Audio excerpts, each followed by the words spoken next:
ഇവിടെ നല്ല സുഖം. മൂർക്കേച്ചി ആരാ? ഈ ചേച്ചി എവിടെ പോയ? അയ്യോ കീരി. അയ്യോ ചേച്ചി പേടിക്കണേ, ഞാനിന്ന് അക്രമാസക്തനല്ല. ഈ വിറവിന്റെ ഇടയിലും എന്നെ ജീവിക്കാൻ സമ്മതിക്കൂലേടെ നീ?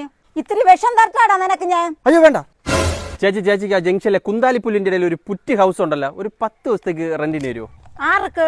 എന്റെ നെടുമങ്ങാട് പിണങ്ങി താമസിക്കുന്ന ഗിരിജ കീരി വലിയമ്മയുടെ മകൻ ഗിരി ഇവിടെ നിൽക്കണം. അവൻ ആ സ്ഥലം നല്ലപോലെ ഇഷ്ടപ്പെട്ടു. തരിയില്ല, വെക്കോ. ഇനി ഇവിടെ നിന്ന ചോര തെറിക്കും. ആരെന്ന്? എന്റെ ഇറങ്ങടാ കുട്ടിയിട്ടാ പട്ടി. വേണമെങ്കിൽ ഞാൻ ഇടപെട്ട്. പത്തിയിലൊക്കെ എന്തൊരു ചൊറിച്ചിലും. അല്ല, വേണമെങ്കിൽ ഞാൻ ഇടപെട്ട് ഈ മണ്ണും പുറ്റും പദ്ധതിയിൽ ഉൾപ്പെടുത്തി ഈ 2 വീട് ഉതമാൻ ചേരാം. ആ ഒരു കോംബോ ഓഫറും വേണ്ട. ആ വീട് ഞാൻ ചേലാക്കാൻ കൊടുത്തിരിക്കുകയാണ്. ആരാ ജോലിക്കാരൻ? ചുണ്ടനല്ലി. അപ്പൊ കടിച്ചു മുറിച്ച് കേടാക്കി തരും. പണ്ട് നീ കാര്യമില്ലാത്ത കാര്യത്തിന് കാട്ടാകട കാരേജിലിട്ട് എന്നെ കടിച്ചു ഉരുട്ടി നീ. എന്നിട്ട് ഞാൻ ചാടി എണീറ്റ് നെഞ്ചു മരിച്ചു നിന്നിട്ട് പൂവച്ച ബസ്സിന് കൈ കാണിച്ച് കയറി പോവായിരുന്നെങ്കിൽ എന്റെ 2 മൂർഖൻ കുഞ്ഞുങ്ങൾ അനാഥരായി പോവുമായിരുന്നു. ചേച്ചി ഇങ്ങനെ പാസ്റ്റ് ആലോചിച്ച് പോസ്റ്റ് ആവ.